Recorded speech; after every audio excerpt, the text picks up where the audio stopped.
كلام النهارده عن الحراميه اللي في المرج. كتير قوي مش فاهمين الحراميه فين بالظبط، بيقفوا فين بالظبط، مكانهم فين بالظبط، بيسرقوا ازاي بالظبط. هو تحديدا هم يبقوا 5 وواقفين عند العلمه اللي انا هوريكم صورتها دي بالظبط، والخمسه دول بيقفوا يضحكوا ويهزروا ويبصوا على اللي رايح واللي جاي. بيسرقوا ازاي بقى؟ هتستفاجئوا من اللي انا هقوله لكم. طبعا المكان ده بالظبط اللي انا مشير صوره زحمه زحمه، عربيات ابو زعبل وعربيات الخنكه بالظبط.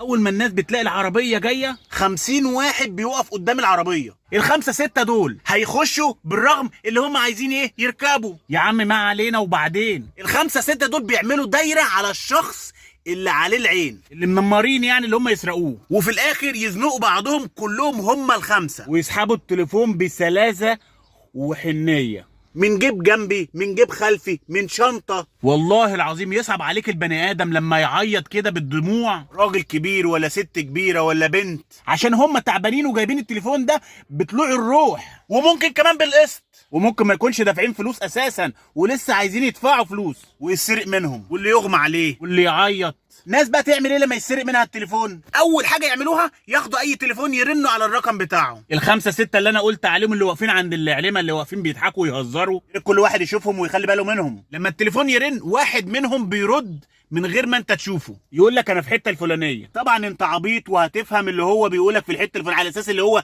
تعالى خده من الحته الفلانيه، وهو اساسا بيسرقه عشان هو ليه هو، مش ليك انت يا صاحبي او انت يا صاحبتي او انت يا حاجه. هو بيقول لك كده عشان تمشي من المكان ده، عشان الخمسه يسرقوا تاني وتالت ورابع. هم عاملين عصابه بس انتوا مش فاهمين. والله العظيم في علامين ناحيه عربيات ابو زعبل بالظبط، وشفت الموقف ده بس ما حسيتوش اللي هم حراميه.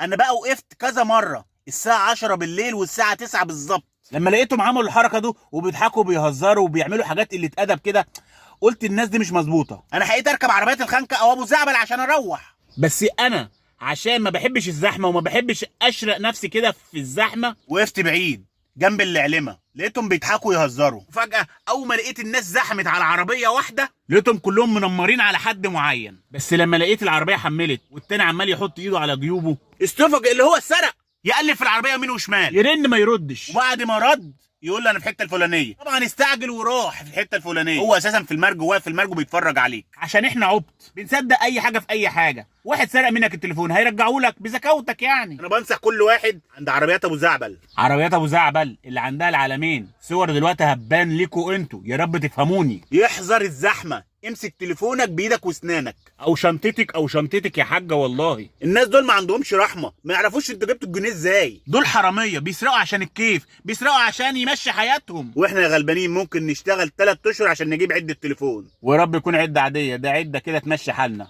يا رب تخلي بالكم الصور اللي انا منزلها لكم دي، يا رب تركزوا في المكان ده كويس. انا بناشد كل المسؤولين يا ريت يعملوا رقابه على موقف المرج ده بالذات، وبخصوصا الخمسه 6 اللي بيوقفوا مع بعض يضحكوا مع بعض. دول شباب صدقوني والله لازم الحكومه تنزل لهم وتقفشهم. يا رب الفيديو ده يوصل للحكومه ويفهموا ويعرفوا اللي الخمسه 6 دول اللي بيوقفوا يسرقوا الناس يقفشوهم وياخدوهم ويحاسبوهم صح.